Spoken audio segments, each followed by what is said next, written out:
I have been crazy, but that's just alright, alright. I have been lonely, but that's just alright, alright. My feelings, I don't hide 'em, hide 'em, hide 'em. Inside they keep on burning, burning, burning. Your feelings, you shouldn't hide 'em. Abbiamo con noi Filippo Giovannini, il sindaco di Savignano.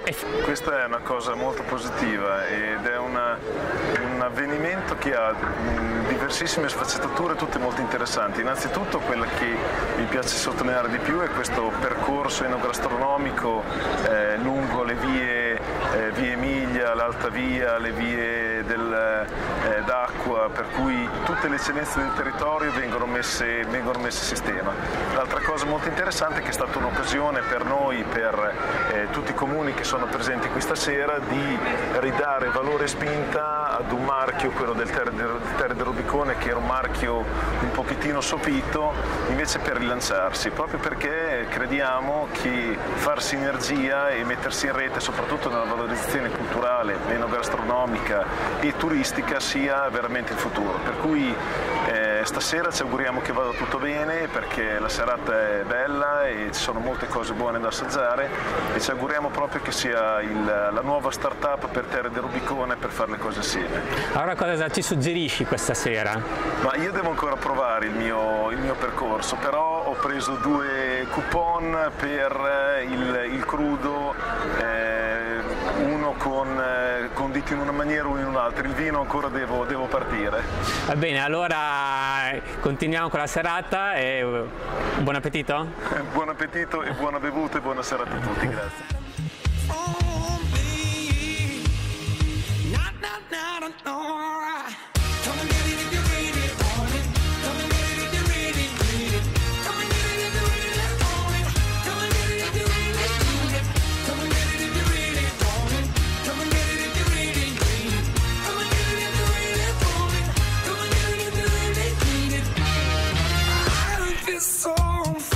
Uno dei nostri prodotti più significativi, perché c'è questa, diciamo, poca cultura del rosato in Emilia, per cui anche per fare pubblicità alla... E cos'è? È un lambrusco? No, una fortana. È una fortana. Fortana vinificata in bianco, e dal quale appunto riusciamo a ottenere questo profumatissimo vino.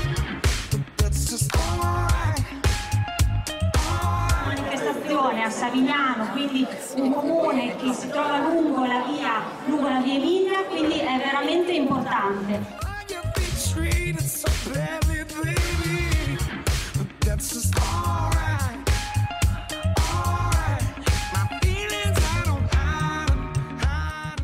È il formaggio di Fossa, che storicamente nasce dai primi di agosto a metà novembre, perché poi abbiamo un periodo di riposo biologico, perché le possono solo ricostituirsi.